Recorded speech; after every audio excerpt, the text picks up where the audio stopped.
In the 19th century, Herman Melville wrote of the Pacific, There is, one knows not what sweet mystery about this sea, whose gently awful stirrings seem to speak of some hidden soul beneath. This mysterious, divine Pacific zones the world's whole bulk about, makes all coasts one bay to it, seems the tide-beating heart of Earth.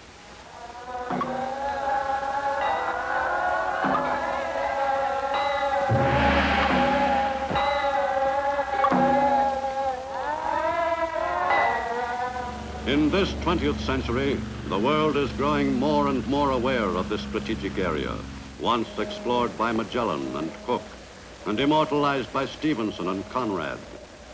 And now these once remote lands are covered with the evidences of modern history. The tie between the Pacific world and the United States, first established by the visits to the Orient of Yankee merchant ships, has grown increasingly strong through the years. Today, the affairs of this republic and the Pacific world are inextricably interwoven. A modern author, James A. Michener, has written of this mighty sea. Our men lie buried there. Our ships and planes are in its bosom, and I am convinced that along its shores will be determined the precise quality of our future.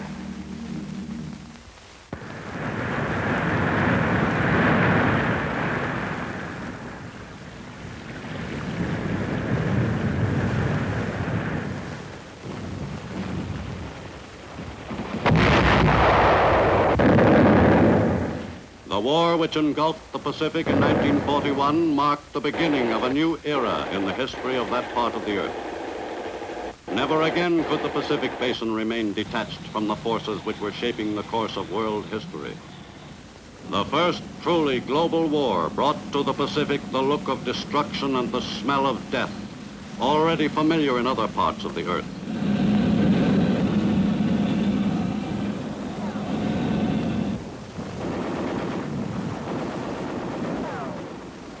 The word Pacific no longer meant an ocean paradise of peace. For countless centuries, the peoples of the Pacific were largely untroubled by international crises. Life was simple for the natives of most of the lands touched by the world's largest ocean. It once seemed wildly improbable that the people of these remote regions and the exotic lands they inhabited would one day be swept into the main current of the Earth's affairs. The United States first became vitally interested in the Pacific world following the extension of America's frontiers westward. In the mid-19th century, the young republic pushed its way across the 3,000 miles separating its east and west coasts. The attention of pioneering America was focused on the territory which lay along the western shores of the continent. With the acquisition of Oregon and California, the United States became an important force in the affairs of the Pacific world. But the coastline did not check America's expansion westward.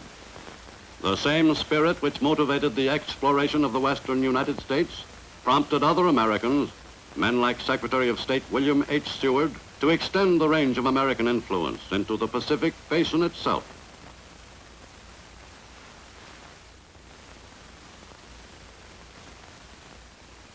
With the purchase of Alaska from Russia in 1867, the United States gained a bastion from which control of the North Pacific area could be effected. America's new territory was rugged, magnificent country. For well over a century, this land had been ruled by the demands of the Russian fur trade. No serious attempt at colonization and development had been made by its former owner. In the early days of U.S. control, Alaska was a land of opportunity to a number of Americans who had failed in their attempt to make a fortune, but who still hoped to succeed one day. The discovery of gold in Alaska in the 1880s provided a strong incentive for Americans to migrate to the new territory.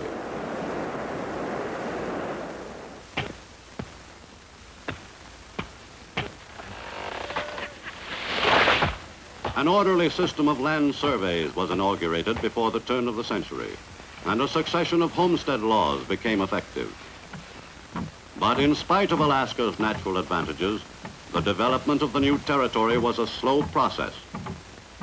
Attempts to speed up colonization were hampered by the frequently unfavorable climate. In many parts of Alaska, the weather was suitable for outdoor work for only a brief period each year.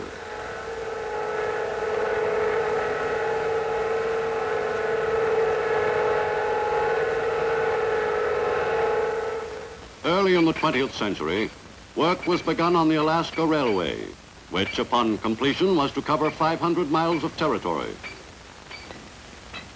But despite these intimations of progress, Alaska remained a sprawling, undeveloped outpost, whose new residents were clustered in a few towns along its southern shore.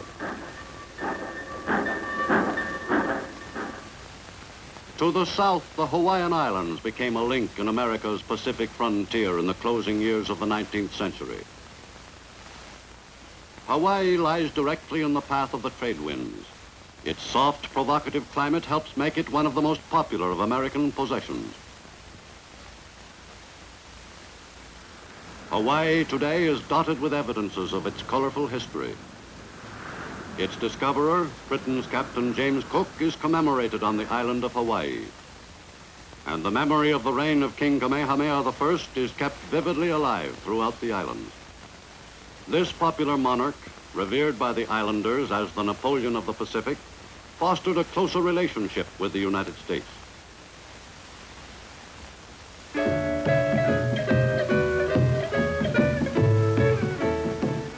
Hawaiians are a happy, hospitable people. Today, the Polynesian strain, in its pure form, is not as prevalent as it was in former years, due to years of intermarriage with other racial groups. Ancient Polynesian customs are still celebrated in much the same spirit their ancestors observed in the days before the coming of the white man several generations ago. All the islanders of whatever racial stock revel in the native ceremonies.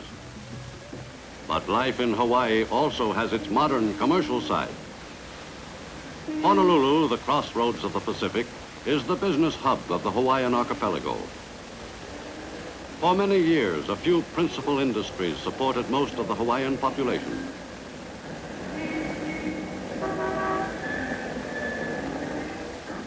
Hawaii's increasing development and continued prosperity are associated directly with the size and quality of its crops of pineapple and sugarcane, the island's chief exports.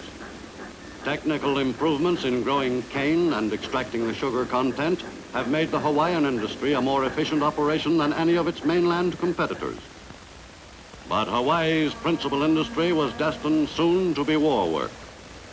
Home base of the U.S. Pacific Fleet, Hawaii assumed a tremendous importance as a U.S. war with Japan became a distinct possibility.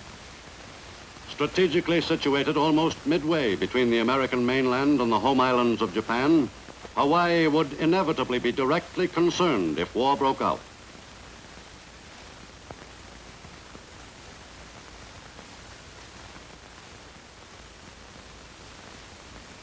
With the tension in the Pacific increasing, Army units continued their rehearsals for a defense of the Hawaiian Islands against a possible enemy attack. To the west, in the far reaches of the Pacific, the United States acquired a valuable Far Eastern outpost in Guam in 1898, following the war with Spain.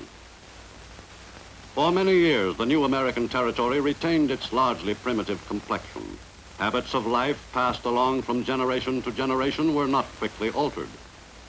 When Trans-Pacific Plane Service was established in 1936, Guam was made a regular stop, and the island became an even more important link in the chain of American possessions in the Pacific Basin.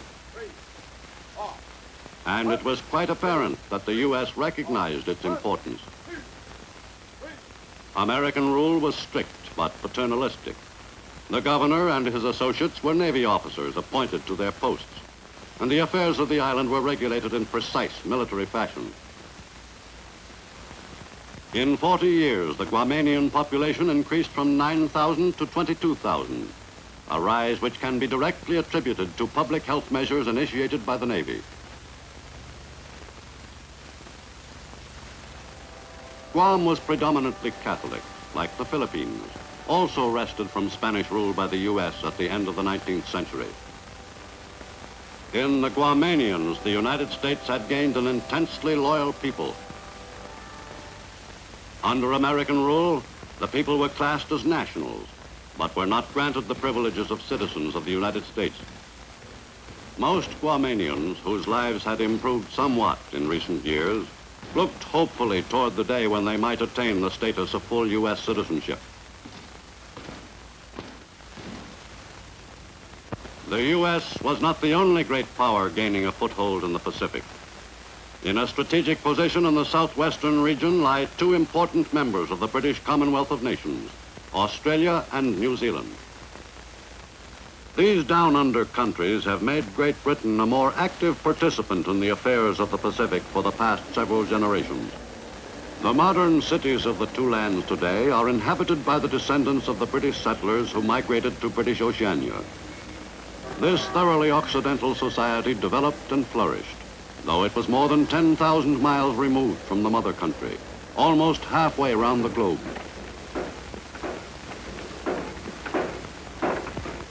Today, Australia and New Zealand are autonomous communities within the British family of nations.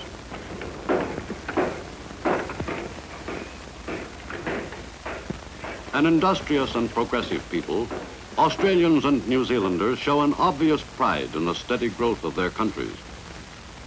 Although both nations have made considerable progress in developing their rich agricultural resources, there is still room for expansion, particularly in New Zealand and in the reclamation of Australian badlands. Both down-under countries exist on an export economy, for even if the purchasing power of the Australian and New Zealander were substantially increased, they could not possibly consume the enormous meat and dairy yield. The livelihood of both Australians and New Zealanders has been dependent directly on Britain's purchases of their produce. As these purchases fall off, Australia and New Zealand are confronted with the problem of finding and expanding new markets. For the problem of developing independent economies successfully could be solved only by the two dominions themselves. But while the bonds of empire were no longer as strong in a material and political sense, the spiritual tie between the dominions and the seat of the British Commonwealth of Nations remained as firm as ever.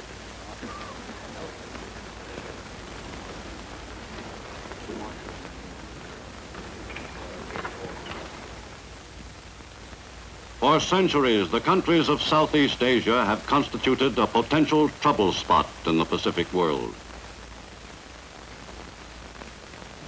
In the 30s, the stirrings of nationalism became evident in these heavily populated countries, peopled by a great variety of ethnic groups. Siam began to agitate for the return of territory allegedly usurped by the French in the 19th century. Its people dreamed of a greater Thailand, and a close bond was established with the Japanese, who sided with the Siamese in their modest territorial expansion program.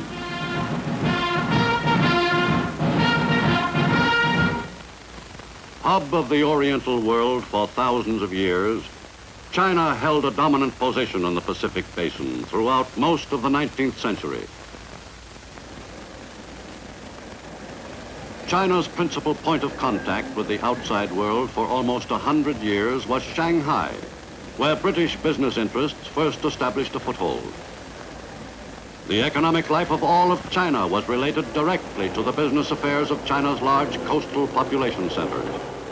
Whoever controlled China's port cities exercised a powerful influence on the country's overall economic structure. The westernization of China's population centers had a profound effect on the country as a whole. China's principal cities in the 20th century had a decidedly Occidental cast. The lives of a considerable percentage of China's population were directly affected by the beginnings of the machine age in China.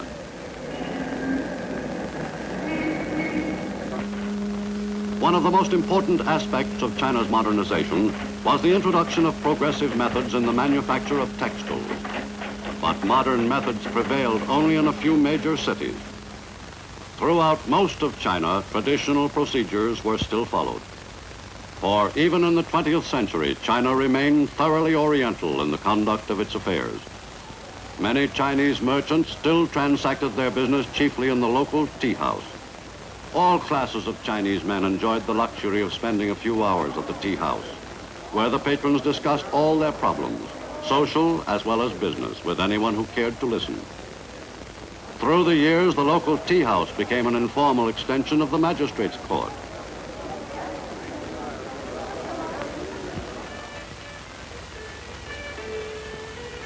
China's mode of life bore many striking resemblances to the manners of earlier generations.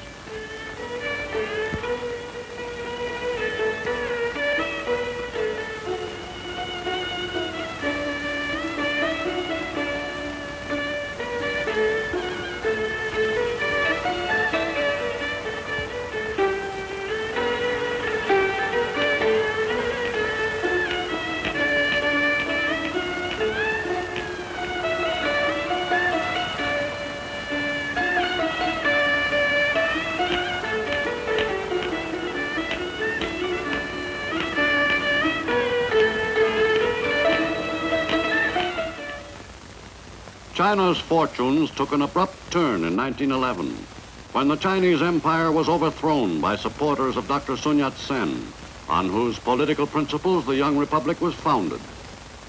A disciple of Dr. Sun, Chiang Kai-shek dedicated himself to the task of extending the revolution throughout China. America's interest in China, which dates back a number of generations, increased steadily through the early years of the 20th century. The men of the U.S. Asiatic Fleet became familiar figures in all China's coastal cities. To many of the men, China provided the best liberty ports in the Eastern Hemisphere, if not in the world. And business was always good when the fleet was in.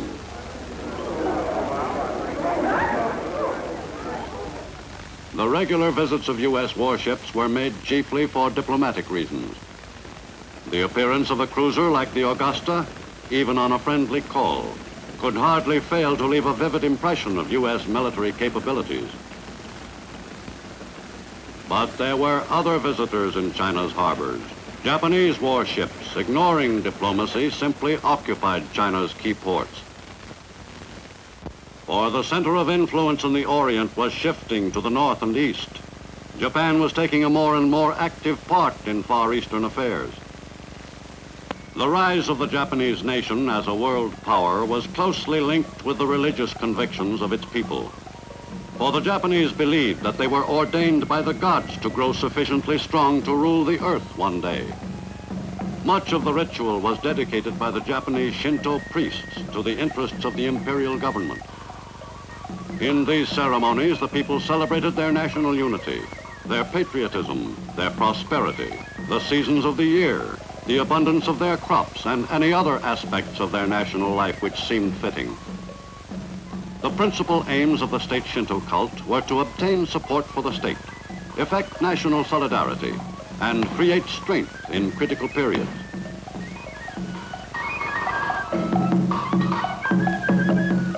To the Occidental, the Japanese concept of existence was difficult to understand. In fact, until the mid-19th century, Japan and its people were virtually a complete mystery to the world at large. The home islands of Japan proper, although not large in total area, have supported a population of millions throughout recorded history. Every available square foot of land was carefully developed to provide the people with enough food for a bare existence. The basic social unit in Japan is the family, whose members have grown accustomed to living frugally. In the face of hardship, the Japanese have long been a stoic race. Women had a humble status in the Japanese household. But among the poorer classes, the differences in social standing were less rigid. From the earliest years of Nipponese history, the men have been great fishermen. The export of marine products has been a thriving industry since Nippon resumed contact with the outside world. During the early decades of the 20th century, Japan stepped up the development of all her industries. Foreign influences had a considerable effect in the shaping of modern Japan. Life in her large cities came to bear some resemblance to that in Occidental commercial centers. The reorganization of the currency system in the late 19th century eliminated the confusion resulting from the use of several types of money. A stabilized banking system provided evidence to the public of the strength and efficiency of the government administration. Although it took some time to achieve the readjustment from the old way of operating, the conversion to modern methods was made rapidly once the nation's business with foreign countries increased.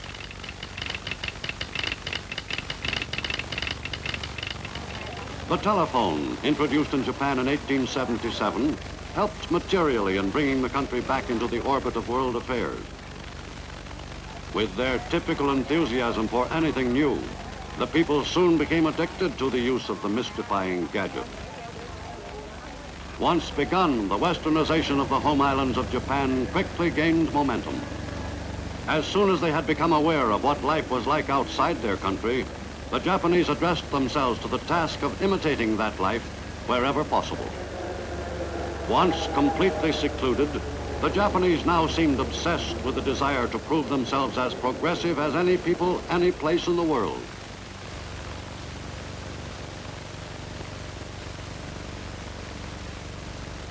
But this craze for Western ideas did not completely transform Japan. Its cultural life remained virtually unaffected by Western influences.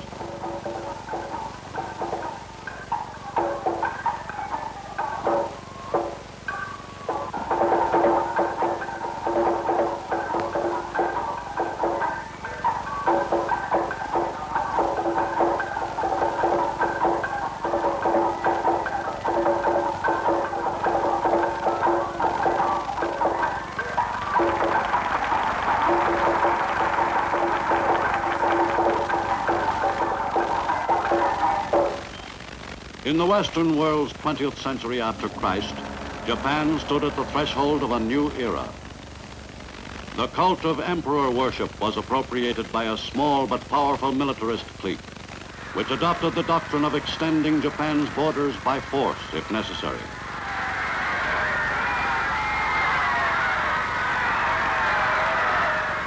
As the militarists gained greater control, all Japan was geared to the new program of expansion by aggression, and the energies of all Japanese were directed toward the building of a strong national fighting spirit.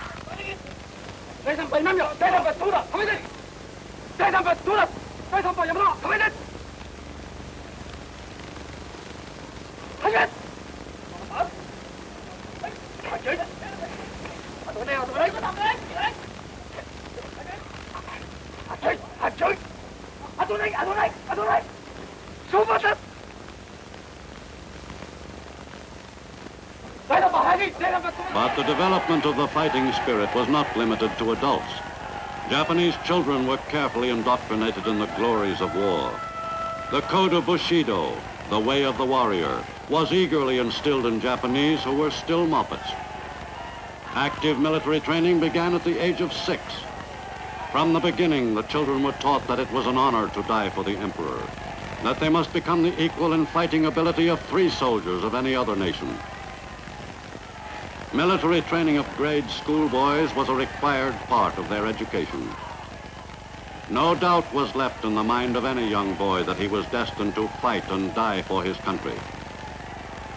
By the time they reached their teens, Japanese youths were well prepared for their one mission in life. The warlike spirit was, by now, well nurtured.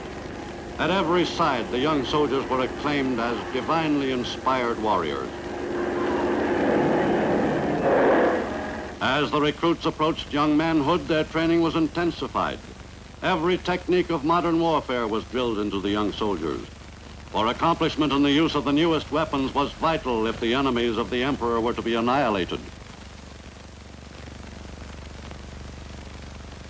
The process of turning the young recruits into warriors was a complex one, but no effort could be spared in the development of the imperial fighting forces. And during the fateful 4th decade of the 20th century, complete control of the Japanese Empire fell to the militarists.